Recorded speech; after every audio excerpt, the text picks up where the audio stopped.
Halo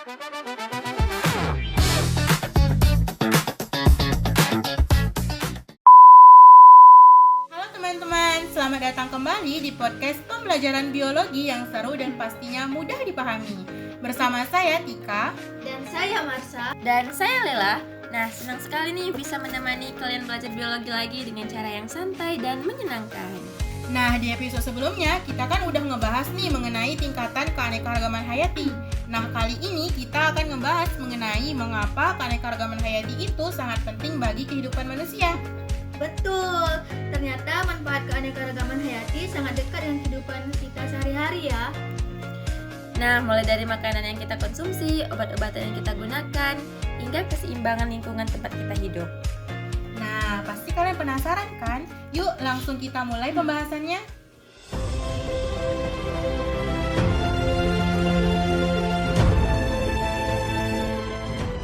Oke, tadi kan kita sudah membahas tentang tingkatan keanekaragaman hayati. Nah, sekarang kita lanjut ke pertanyaan penting nih. Sebenarnya, mengapa sih keanekaragaman hayati itu penting banget? Kalau ditanya penting atau enggak, jawabannya sangat penting ya, karena hampir semua aspek kehidupan manusia itu bergantung pada keanekaragaman hayati. Betul banget tuh, bahkan bisa dibilang kita itu hidup berdampingan loh dengan keanekaragaman hayati setiap hari tanpa kita sadari. Contohnya apa aja sih? Yang paling sederhana tuh adalah sebagai bahan pangan. Apa yang kita makan sehari-hari semuanya berasal dari makhluk hidup.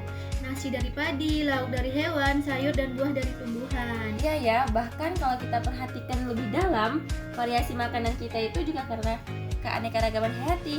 Misalnya ada berbagai jenis beras, jagung, ubi, buah-buahan, dan sayuran yang berbeda. Oh iya juga ya, berarti tanpa keanekaragaman hayati, pilihan makanan kita jadi terbatas banget nih. Betul tuh, selain pangan, keanekaragaman hayati juga menjadi sumber obat-obatan loh. Dan banyak juga tumbuhan yang bisa dimanfaatkan sebagai obat tradisional loh, seperti jahe, kunyit, temulawak, dan daun sirih. Bahkan beberapa obat modern ini juga dikembangkan dari senyawa yang ditemukan pada makhluk hidup loh. Berarti alam itu sebenarnya seperti apotek alami ya? Bisa dibilang gitu sih.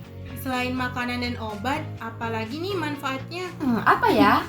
Oh, ada loh manfaat dalam menjaga keseimbangan ekosistem. Setiap makhluk hidup memiliki peran masing-masing dalam rantai makanan dan jaring-jaring makanan. Misalnya, lebah membantu penyerbukan tanaman, cacing membantu menyuburkan tanah, dan predator membantu mengendalikan populasi mangsanya. Kalau salah satunya hilang, apa yang terjadi ya? Jelas dong keseimbangan ekosistem bisa terganggu dan dampaknya itu bisa memengaruhi makhluk hidup lainnya termasuk manusia. Selain itu juga, keanekaragaman hayati juga memiliki manfaat ekonomi. Contohnya apa aja ya? Banyak hasil alam yang dimanfaatkan sebagai sumber pendapatan masyarakat, seperti hasil pertanian, perkebunan, perikanan, dan kehutanan. Belum lagi sektor pariwisata nih. Nah, kan banyak tuh wisata alam seperti hutan, pantai, taman nasional, dan kawasan konservasi yang menjadi daya tarik wisata. Nah, jadi selain menjaga lingkungan, keanekaragaman hayati juga membantu meningkatkan kesejahteraan masyarakat juga ya? Betul sekali. Nah, karena itulah kita harus menjaga dan melestarikan keanekaragaman hayati agar manfaatnya ini dapat dirasakan oleh generasi sekarang maupun generasi yang akan datang. Wah, seru sekali nih pembahasan kita hari ini. Sekarang kita jadi tahu nih bahwasannya keanekaragaman hayati memiliki banyak manfaat bagi kehidupan manusia.